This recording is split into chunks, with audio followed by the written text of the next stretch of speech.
All right, what's up, YouTube? All right, so I'm back with part 3 of the K-9 story. But before I do that, I need you guys to like, subscribe if you haven't, and hit the bell. Always leave comments. I don't even care if they're negative comments. Just leave comments, because that's how your videos end up getting in the algorithm and shit like that, and getting recommended and shit of that nature. So I always forget to do that, you guys. So I'm gonna tell you guys part 3 of the K-9 story. All right, so it's to the point where you got to go back and watch part 2. It's in my playlist. All of my stories are up in the top in the toolbar. Go to playlist, it's right next to videos, hit that, and then it's going to bring up all these stories that I've took time to put in 1, 2, and 3.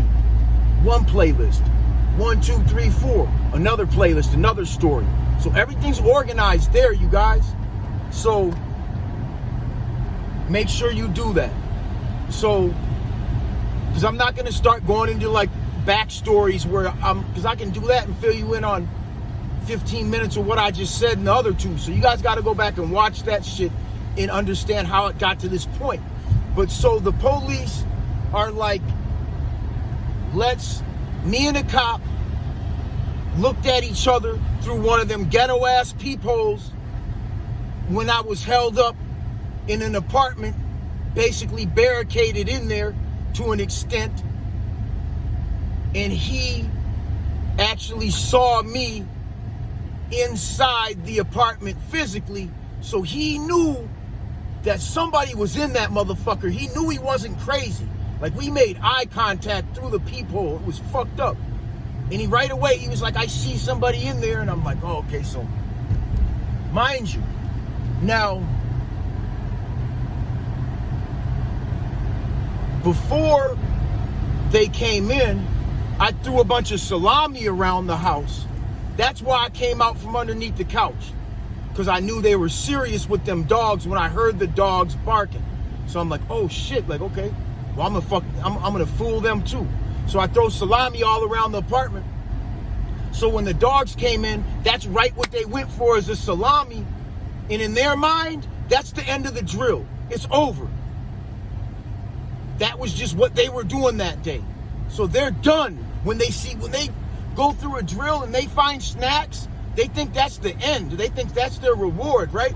So mind you, the police start beating on the dogs for eating the salami, because it's not the end of their little training mission. It's not a training mission. This shit's real, right?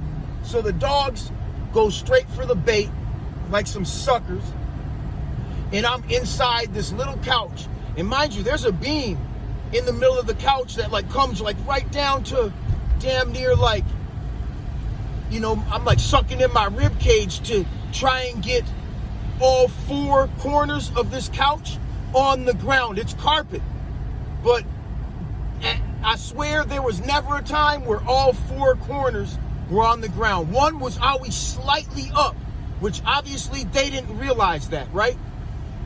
So I really didn't fit inside this thing, but I almost did, within maybe like an inch, right?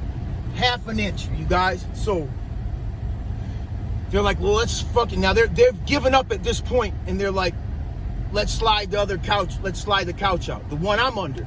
They grab it, they slide it out like some lazy motherfuckers, and they don't flip it up. Then they slide it back with me underneath it. Now, what probably saved me was the fact that the other couch was like a leather sofa, like hide-a-bed, right? So what saved me is it was extremely heavy. So when they grabbed the couch that I was under, and I was like kind of clung inside of it, like, I guess it didn't throw them off that it weighed an extra 180 pounds, as far as, because they never lifted it. They just slid me with it, you know, and then slid me back. I'm like, these motherfuckers are crazy. But it's so hot, you guys, I'm about to give up anyway. It's so hot. It's like 90 some degrees, maybe almost 100 degrees, humid as a motherfucker. Like, I've come this far, but I'm still only have a certain amount of time before I go into like a heat stroke or something like that, right? So it's definitely a time-sensitive situation, man. And man, much longer, I'd have just gave up. So finally they're like, man, now they're really making jokes and cracking on the cop that said he saw me through the peephole, right? Now they're really clowning this dude. And the whole time, I'm just about to give up, but I can't give up. I can't do it. I just can't do it. So finally they leave, right? But right as they leave, right when they leave, the apartment manager comes knocking back at the door, like the / building owner, right? He comes back and he's like, oh, is he really in here? Like, and he's like trying to gain my sister's confidence or something, right? To telling him that, yeah, he's in here. Okay, so I'm still under the couch as this motherfucker's at the door trying to grill her, and she don't know I'm in there. She does not know. She doesn't realize I'm still in there. She probably thinks I went out the window or something, but mind you, there was sticks in a chain. Like, it was humanly impossible for somebody not to be inside that apartment. And a part of them all knew it, but only one cop really knew it. And so the motherfucker, finally, he leaves, and I start like making like whistling noises from underneath the couch, and I start to move it a little bit.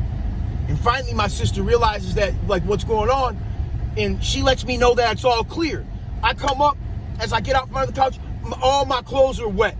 All my clothes are wet because I'm so nervous and it's so hot under there. All my fucking clothes are wet, man. And so all my clothes are wet. I get to the bathroom and the motherfucker's back at the door again. The motherfucking landlord, this fool's back at the door again, man. And then I want to say at the same time, no. He was back at the door. That caused me to go hide under like a pile of fucking laundry or something in the closet, right? So I'm just hiding under this fucking pile of laundry. And I've done this on multiple occasions, like made myself just so small that you just wouldn't think that it could be me. Or even a person there. And I've like honestly been like curled up right in front of the police, right? Like that far from their feet as they're searching places and haven't been found. So I know how to do this, right? So, but this time it's like all my skills are getting put to the test, right? So I get to the pile of clothes in the room in the closet, and my sister's like talking on the phone to her baby's dad that's in the St. Paul County jail, and he talks on the phone a lot, so they probably already listened to his phone calls anyway.